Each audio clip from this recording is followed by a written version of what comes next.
Amém? A graça e a paz de nosso Senhor Jesus Cristo.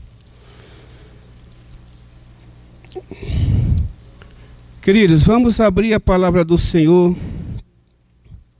no Evangelho de João. Hoje nós vamos ler alguns textos ao longo de nossa mensagem. Mas de antemão já abram no Evangelho de João, no capítulo 6, para que o Senhor possa continuar nos abençoando com a sua palavra. Amém? Queridos, nessa noite eu gostaria de falar a respeito de um tema que eu entendo e compreendo, que é de grande valor e importância para a vida cristã. Eu gostaria de falar acerca do alimento de Deus para o homem. O que Deus reservou para alimentar a sua igreja. Isso é um mistério, né? E muitas vezes nós ficamos a perguntar, o que é isso? Do que o pastor está falando? Para isso, queridos, vamos ler então o texto, capítulo 6, e vamos ler a partir do verso 48 até o verso 57. Acompanhe-me a leitura. Eu sou o pão da vida. Vossos pais comeram maná no deserto e morreram. Este é o pão que desce do céu, para que todo o que dele comer não pereça. Eu sou o pão vivo que desceu do céu. Se alguém dele comer, viverá eternamente. E o pão que eu darei pela vida do mundo é a minha carne.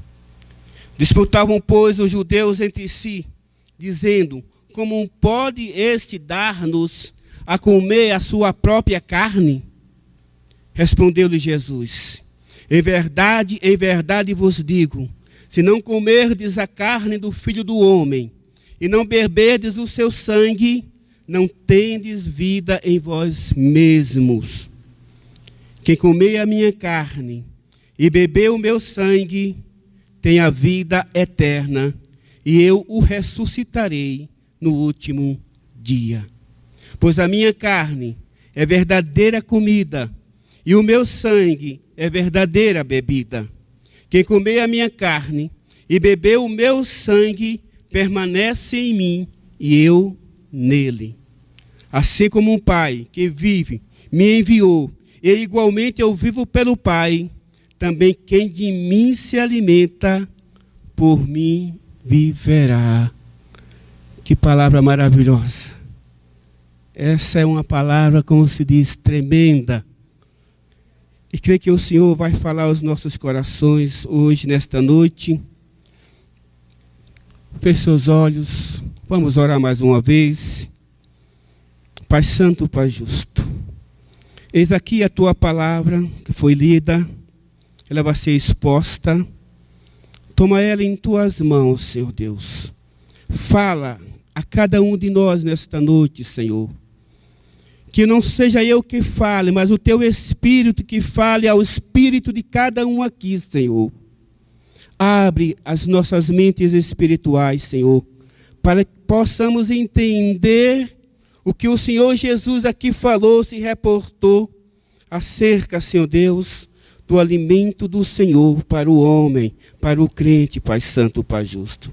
Dá-nos o Senhor. Não permita que hoje saiamos daqui como entramos, Senhor, mas que saiamos diferentes. Saiamos alimentados, Senhor. Saiamos daqui, Senhor Deus, regenerados, com nossas mentes espirituais, Senhor Deus, engrandecida, Senhor Deus, alimentada e cheia da Tua palavra, por meio do Teu Espírito, em nosso espírito e na nossa mente, Senhor Deus. Por isso, Pai Santo, Pai Justo, repreende toda ação do inferno, que queira nos tirar isso nesta noite, que queira nos apartar dessa semente, dessa verdade, nos abstrair, Senhor Deus, da Tua palavra maravilhosa, Senhor Deus. Põe Teus anjos, Pai, ao redor desta igreja, Senhor Deus, para cuidar ao lado, acima, abaixo, ao redor, Senhor Deus. Põe também, Senhor Deus, anjos do Senhor para estarem ministrando nesta noite aqui, sobre a vida de cada um de nós. Eis que nós oramos, ó Pai, e pedimos em nome de Jesus. Amém, queridos. Amados, em síntese apertada, esse texto nos abre para a compreensão de pelo menos 3 verdades divinas. E a primeira é que o Cordeiro de Deus, ele é o alimento de que nós precisamos. Isso está no texto. Não precisa muita abstração. Segunda verdade divina, quem se alimenta do Cordeiro de Deus tem a vida. E quem não se alimenta do Cordeiro de Deus não tem a vida. Está no texto, de uma forma que pela nossa razão nós abstraímos essa informação. E a terceira verdade, quem se alimenta da carne e bebe do sangue de Cristo, permanece nele, e Cristo permanece nesse homem. Isso é a terceira verdade, que nós podemos racionalmente abstrair desse texto. A minha intenção é apresentar com essas verdades algo diferente para os amados, para levá-los à reflexão, no momento futuro que nós saímos daqui hoje.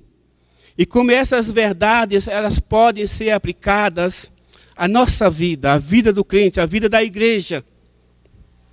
Ou seja, de que forma o crente pode vivenciá-la diariamente na sua vida.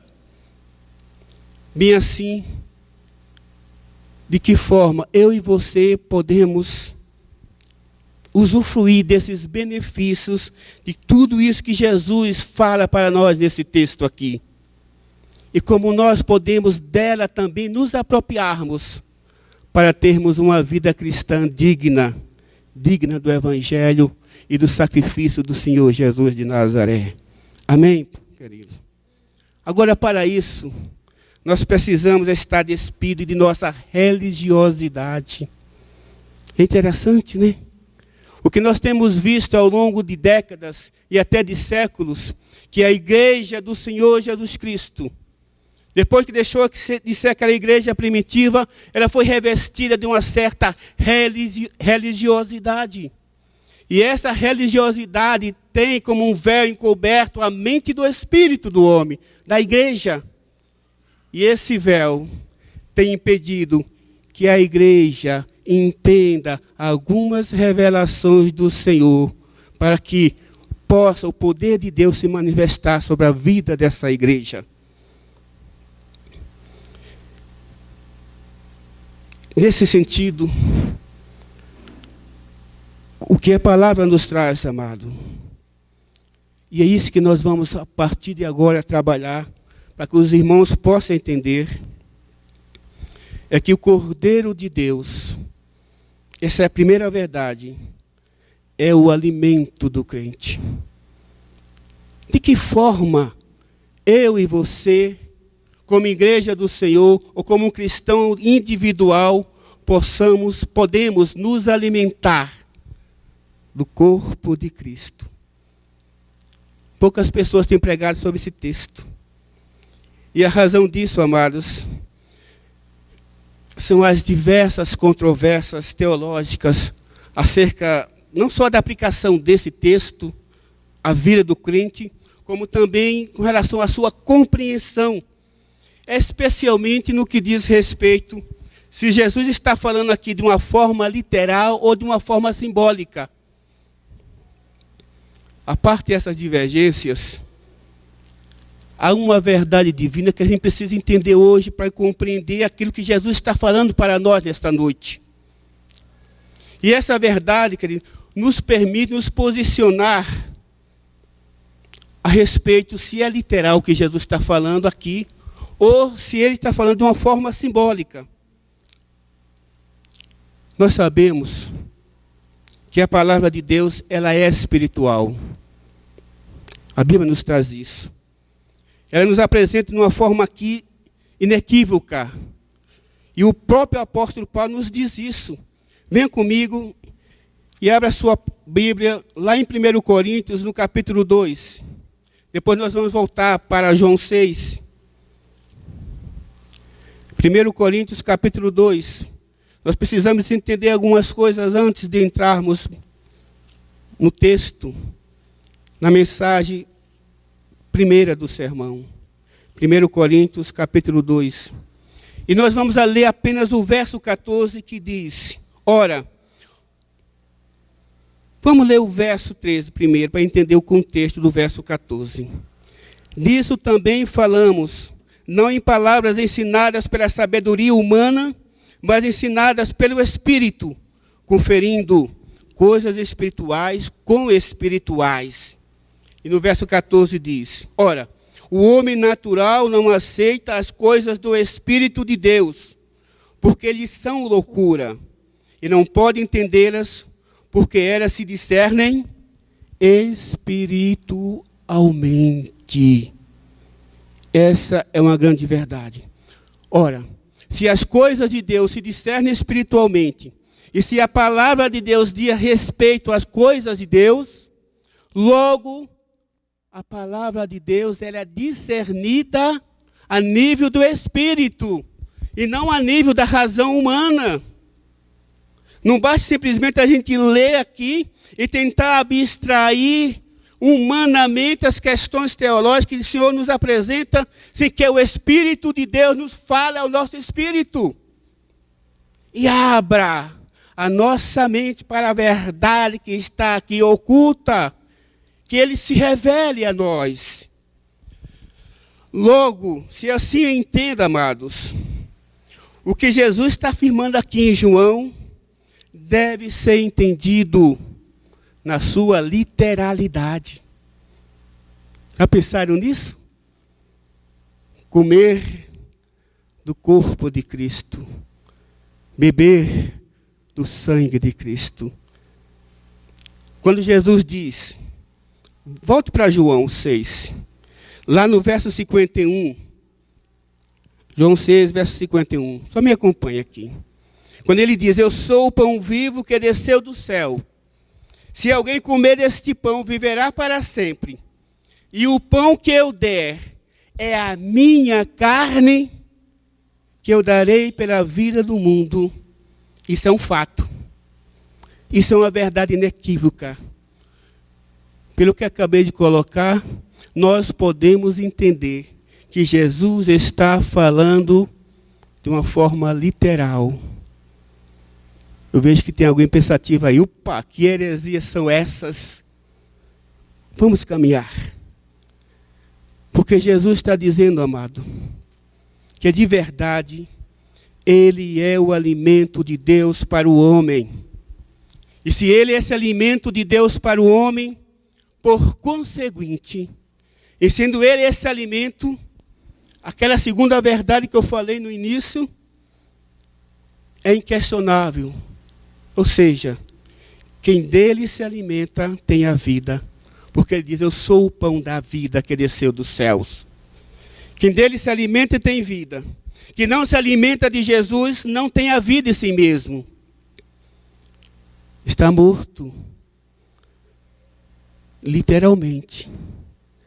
Mas se diz, quantas pessoas que não aceitaram Jesus não estão mortas, estão caminhando comigo. Pastor, o senhor está falando de quê?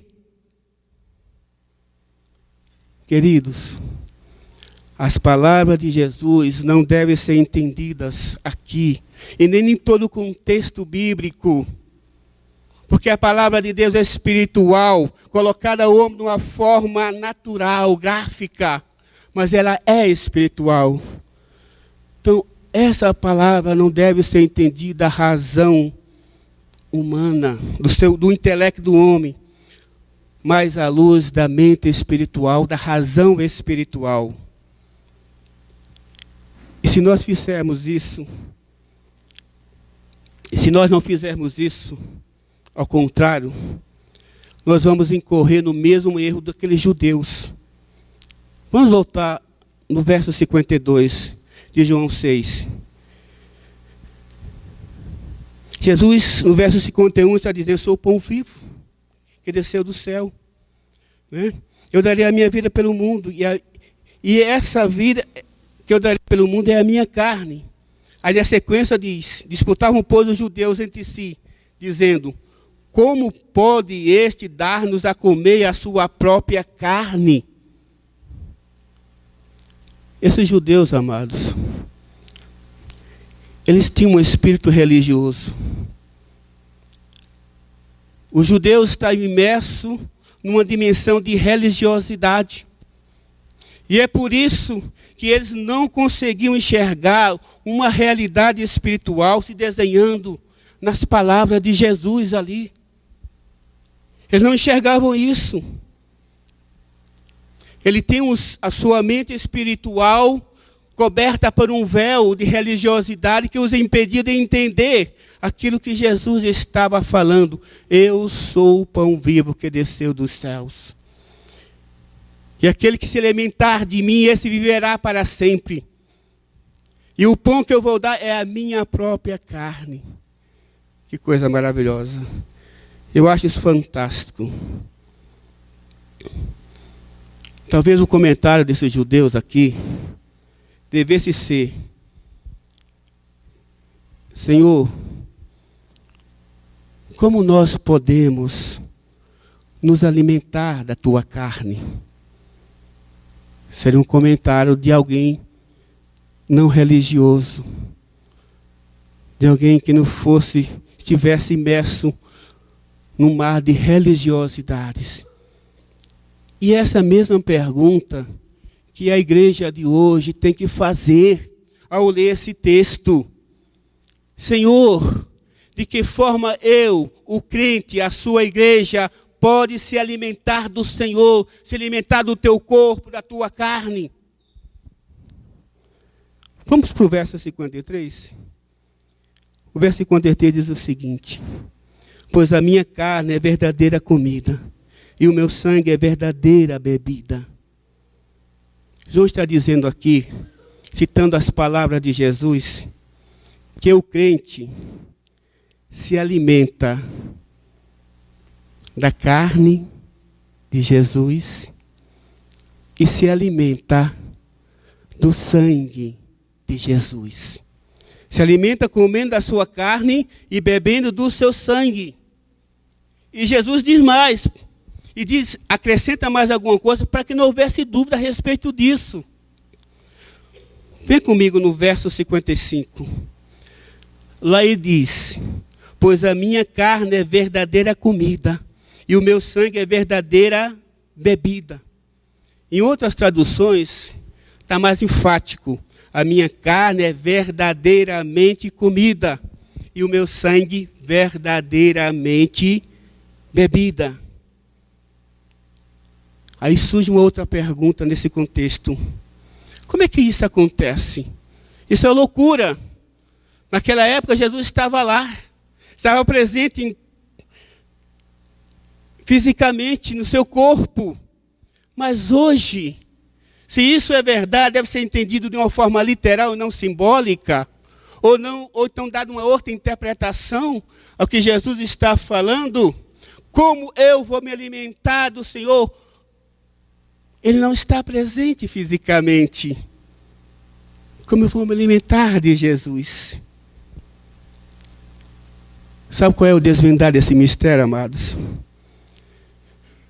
Ele começa pelo entendimento de que Jesus está falando de comida e de bebida espirituais. Literalmente espirituais. E lá na frente nós vamos ver isso. A Bíblia está cheia de exemplos de comida e bebidas espirituais, que o Senhor proveu o seu povo, proveu o crente, o seu povo. Um exemplo disso está na peregrinação do povo de Israel pelo deserto, antes de adentrar na terra prometida. Interessante que ali, por 40 anos, aquele povo foi sustentado sobrenaturalmente. 40 anos. Se você ler aquele texto, desde que o povo sai do Egito e fica aí andando pelo deserto, antes de entrar na terra prometida, nós vamos ver que esse povo não adoecia, que esse povo não tinha cólica, dor de barriga, que as suas vestes não acabavam.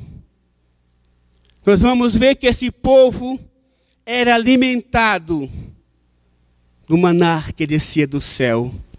E esse povo era descedentado com a água que fluía sem cessar de uma rocha. Vocês já leram isso na Bíblia? Já ouviram uma pregação sobre isso? O que é isso? O que é o maná que descia dos céus? O que é aquela água fluindo daquela rocha? Lembra-se que aquela rocha foi muito importante para Moisés, porque Jesus mandou, o Senhor mandou ele tocar na rocha para que de lá saísse a água, mas ele fez de uma forma diferente. E o Senhor disse: olha, como você fez, eu vou te proibir de você entrar na terra prometida.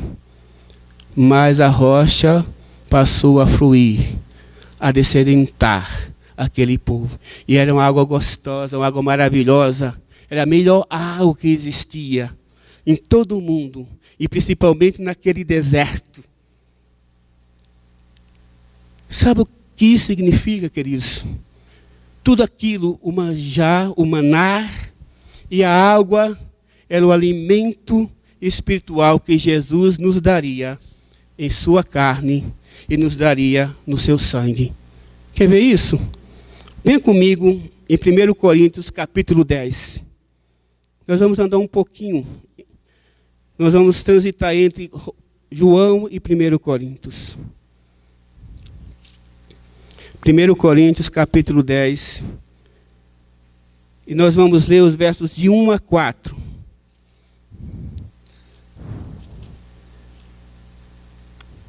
Acompanhe minha leitura. Ora, irmãos, não quero que ignoreis que nossos pais estiveram todos sob a nuvem, e todos passaram pelo mar, tendo sido todos batizados, assim na nuvem como no mar, com respeito a Moisés. Todos eles comeram de um só manjar espiritual. Que manjar era esse? O maná que descia dos céus. E diz ainda: e beberam da mesma fonte espiritual, porque bebia de uma pedra espiritual que os seguia, e a pedra era Cristo. Era um alimento espiritual que descia do céu e se transformava num alimento físico, material para aquele povo. Era um alimento que mantinha essas pessoas, aquele povo, caminhando dia a dia, que renovava as suas forças, que o fortalecia, que lhe tirava as doenças e enfermidades, que o fazia caminhar dia e noite. E mais do que isso, suas sandálias, suas vestes, eles não se estragavam. Amém? Isso é um fato. E agora?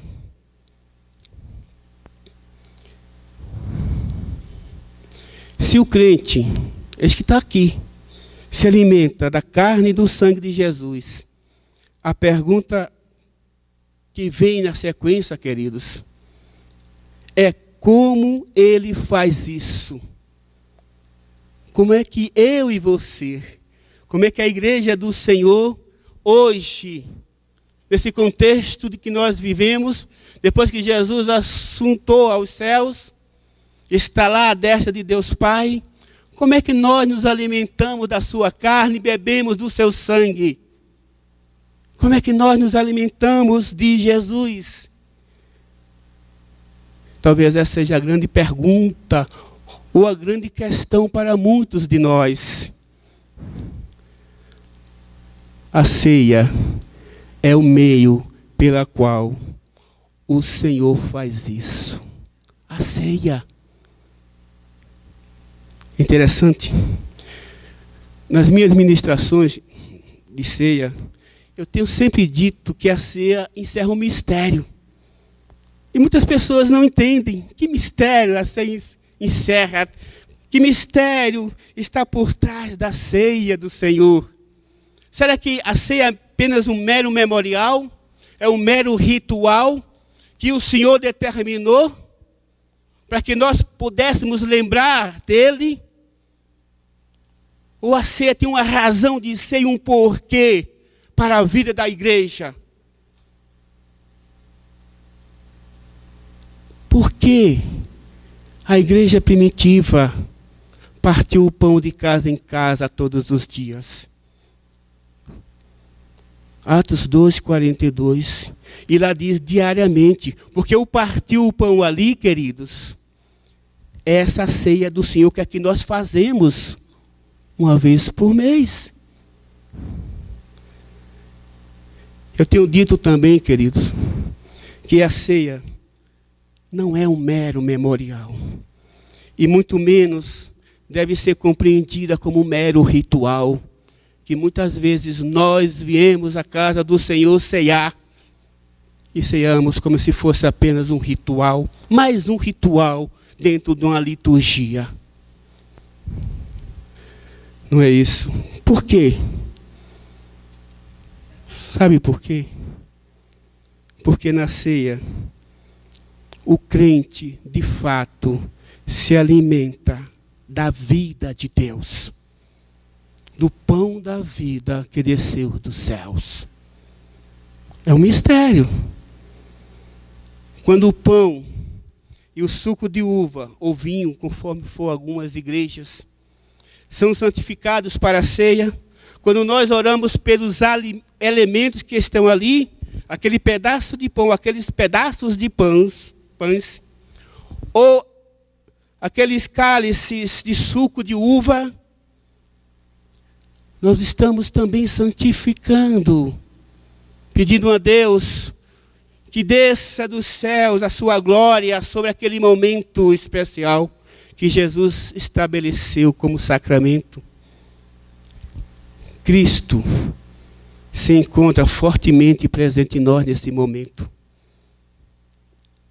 E algo real acontece no mundo espiritual, no mundo visível, na dimensão do Espírito. O homem, além de ser um ser físico, queridos, isso talvez nós não entendemos ainda, ou se alguém entende, de uma forma mais abstrata, o homem, ele foi criado um ser para viver na dimensão física, natural, como também numa dimensão espiritual. Não é à toa que ele é formado de corpo, alma e espírito. Ou alguns corpo e espírito.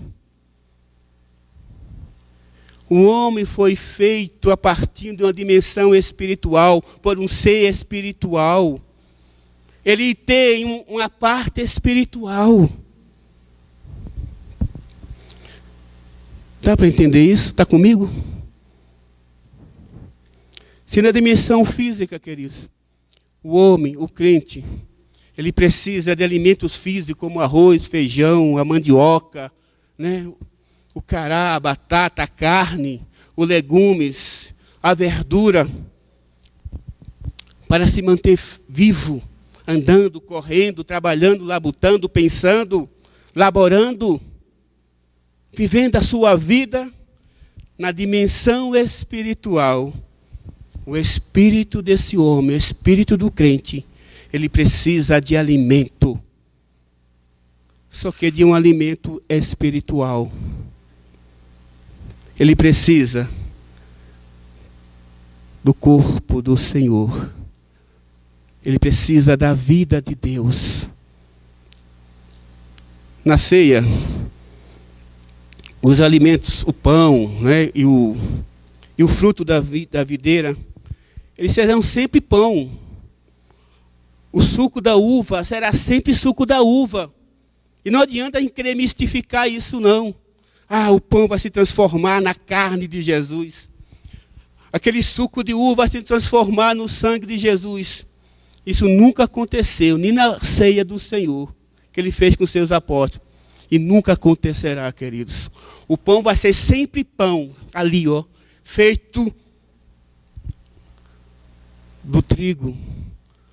O suco de uva vai ser sim suco de uva. Não vai alterar a sua substância, não vai alterar a sua forma. Mas no reino invisível, aí que está o mistério do Senhor.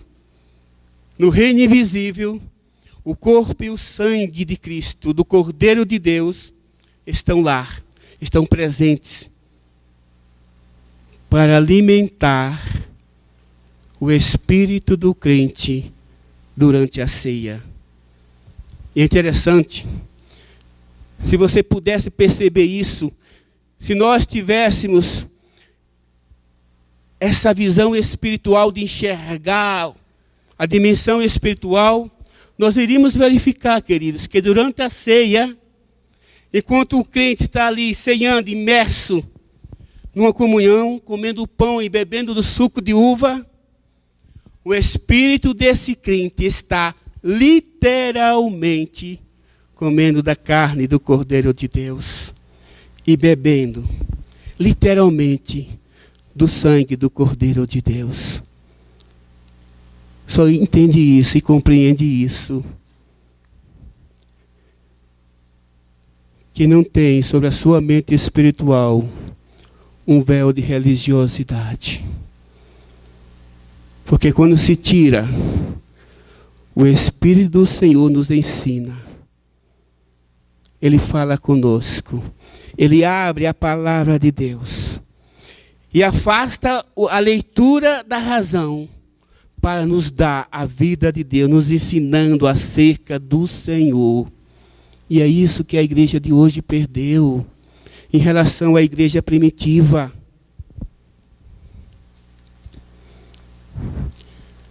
Mas além disso tem algo fantástico.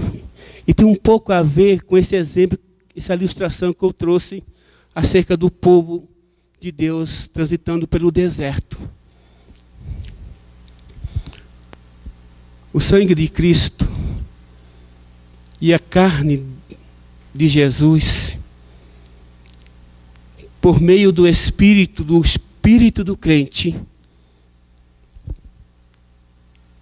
a vida de Deus não só alimenta o espírito do crente, mas também alimenta o físico inteiro na dimensão natural nossa.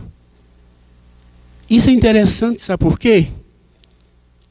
Um exemplo está no deserto daquele povo que não adoecia, passou 40 anos, morreu, é certo. Mas um fato também é muito interessante. Se nós olharmos para a vida da igreja primitiva do Senhor, e nós vamos ter ali exemplos, Pedro, Paulo, os apóstolos, mas tirando eles, nós vamos ter uma igreja que participava dessa ceia diariamente nas casas. E que essa ceia não só alimentava o físico, o espírito desse homem, mas também alimentava o seu físico. E é por isso que Paulo nos traz uma visão interessante. Eu, quando ministro a ceia, eu gosto sempre de 1 Coríntios, capítulo 11. Porque lá nos diz muita coisa.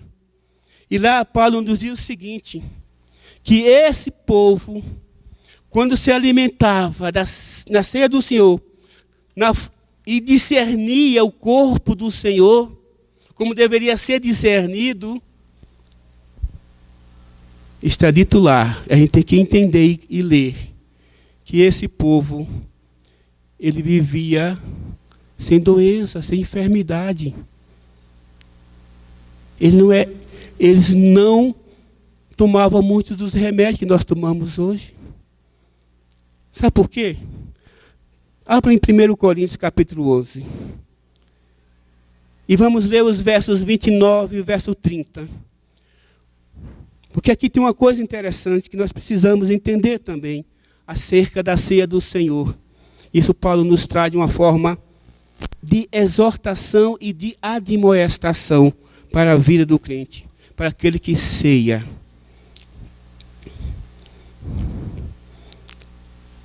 Verso 29 do capítulo 11 diz assim, ó. Verso 28. Examine-se, pois, o homem a si mesmo, e assim coma do pão e beba do cálice. Verso 29. Pois quem come e bebe sem discernir o corpo, come e bebe juízo para si. No verso 30. Eis a razão porque há entre vós muitos fracos e doentes, e não poucos que dormem. Qual a razão de haver no meio da igreja primitiva doentes e pessoas fracas? Ele está falando de algo orgânico, físico, do corpo. Não é espiritual aqui. Qual é a razão? Porque eles nasciam, alguns nasciam, não é todos, alguns nasciam, não discerniam o corpo do Senhor. E é tão séria essa questão, queridos, que Paulo traz essa exortação aqui de uma forma tremenda e maravilhosa para as nossas vidas. Sabe por quê? É aquilo que eu falei no início. A gente vai estar concluindo daqui a pouco. Nós viemos sempre à ceia. E muitas vezes estamos aqui e não temos o discernimento do corpo de Cristo. Às vezes nós chegamos aqui, Senhor, me perdoa. Ok. Se for um pedido de perdão arrependido, de fato, com o espírito constrangido, pelo que você pecou, pelo que você fez, que entristeceu o Espírito do Senhor, há perdão. Mas muitas vezes a gente chega aqui, nem sequer discerne isso, nem sequer pede perdão, não faz uma análise, não se examina a si mesmo. E nós comemos, bebemos, ceiamos sem isso. Não é que não devamos beber, não devamos comer, sim devamos. Mas vamos discernir, sabe por quê? No momento que há esse discernimento, há essa eficácia do sangue de Cristo, do corpo de Cristo sobre a vida do crente. Há os benefícios. Agora, o que é discernir o corpo? Isso é muito importante. Porque discernir corpo é basicamente sinônimo de em memória de. Na ceia, Jesus falou, desculpa, faça isso em memória de mim. Faça aquilo em memória de mim. O que isso quer dizer em memória? É simplesmente chegar e dizer, vamos sair aqui e vamos relembrar a morte de Jesus? Jesus não está falando isso. E Paulo, nesse capítulo 11, ele traz a mesma coisa. Ele fala, ó, repete aquilo que Jesus falou, mas em seguida ele fala, discerne o corpo do Senhor na ceia. Porque discernir o corpo e fazer isso em memória de são sinônimos. Então, o que é discernir? Discernir, queridos, é trazer à memória que meus pecados crucificaram Jesus. Isso é discernimento. É trazer à memória que eu entreguei à morte, que eu matei Jesus. É entender e compreender naquele momento que estou ceando, que estão ali os elementos, está o pão ali, está o suco de uva, que não foram os judeus que mataram Jesus, que não foram os romanos que mataram Jesus, que eu matei Jesus. Foi eu que peguei aquela coroa de espinho e o cravei sobre a sua cabeça e apertei a sua cabeça de tal sorte para que ela sangrasse. Foi eu que cuspi no rosto dele, do Filho de Deus. Foi eu que os bofeteei várias vezes. Foi eu que o chicoteei até criar úlceras na sua carne e ficar a carne viva, sangrando. Foi eu que o obriguei a andar, a levar a sua cruz até o Calvário. Isso é discernir. Foi eu que lá no Calvário coloquei lá sobre aquela cruz e eu cravei os pregos sobre as suas mãos. Foi eu que cravei os pregos sobre os seus pés. Foi eu que levantei aquela cruz e o coloquei lá em pé, se sufocando, sangrando. Eu o matei. A igreja o matou. Isso é discernir o corpo do Senhor.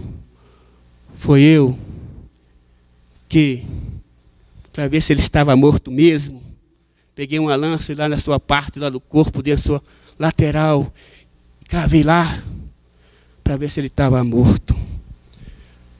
Foi eu, querido, que matei Jesus. Foi eu que o crucifiquei. Foi eu e você. Isso é fazer em memória de mim.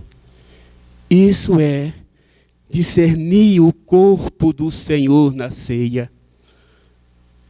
E essa percepção, amados, essa percepção, esse discernimento que me traz um verdadeiro arrependimento.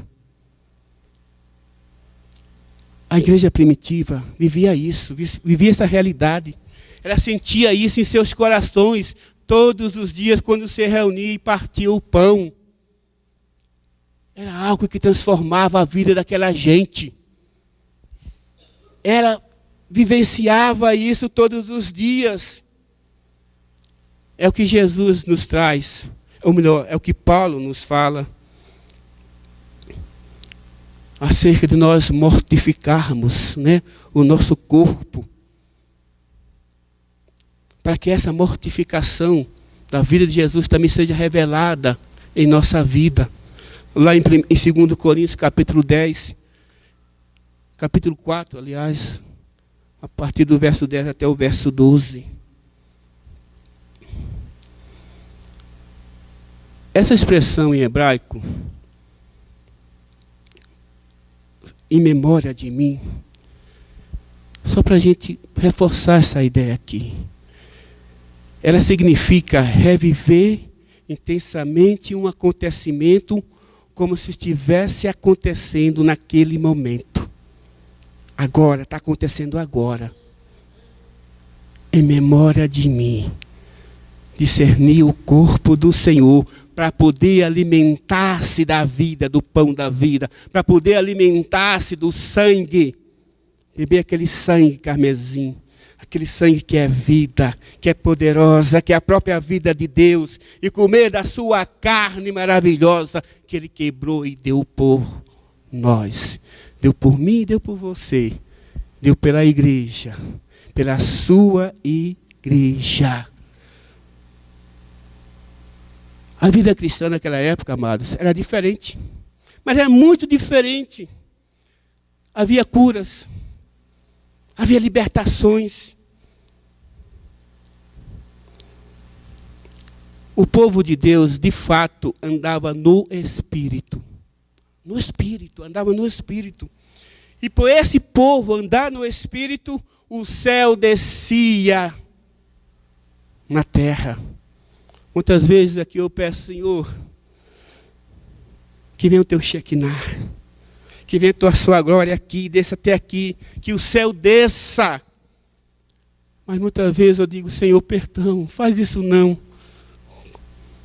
Se nós não conseguimos discernir o teu corpo de uma forma adequada, se nós não andamos em santidade, se nós não andamos no Espírito conforme a tua igreja inicial, como é que tu vais?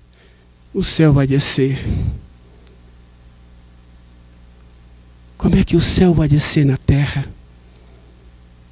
Porque para isso é preciso que a igreja, queridos, é preciso que a igreja tenha o mesmo amor fraterno do Senhor e viva esse amor fraterno.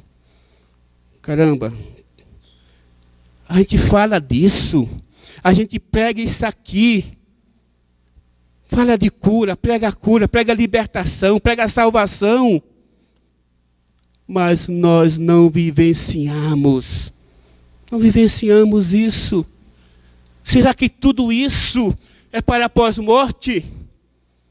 Depois que eu morrer eu vou ver a face do Senhor. nos céus.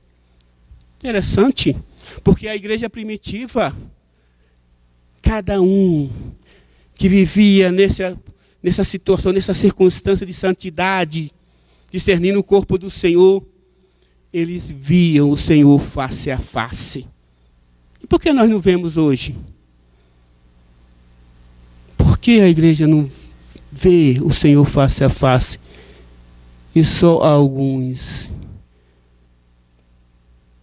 É algo a pensar, algo a refletir.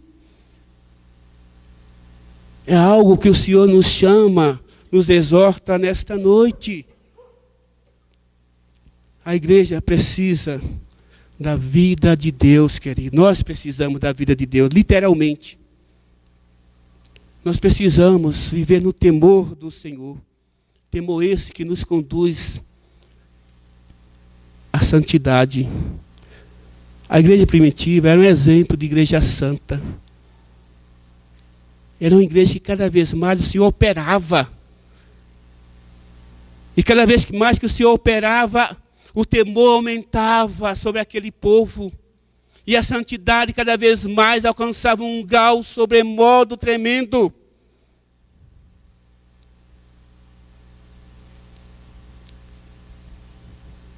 Se a igreja viver essas três coisas, ela vai abalar o mundo inteiro.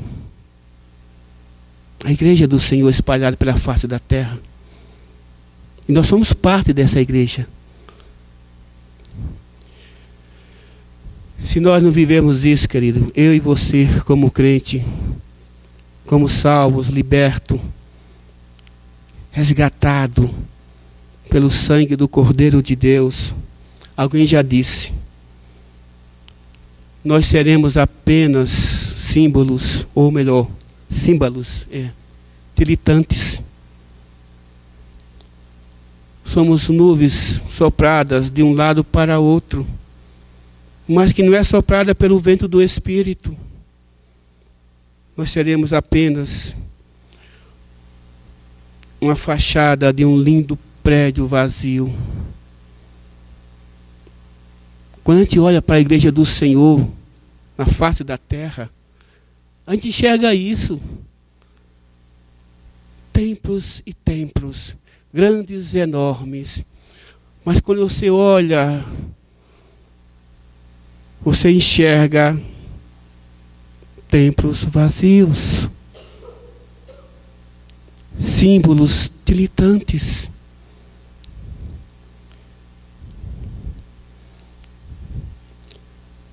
A igreja precisa viver o que fala. Eu preciso viver o que prego. Eu prego vida aqui. Eu prego vida. Eu prego libertação. Eu prego cura. Eu prego o poder de Deus. Eu prego a eternidade. Eu prego tudo aquilo que o homem quer.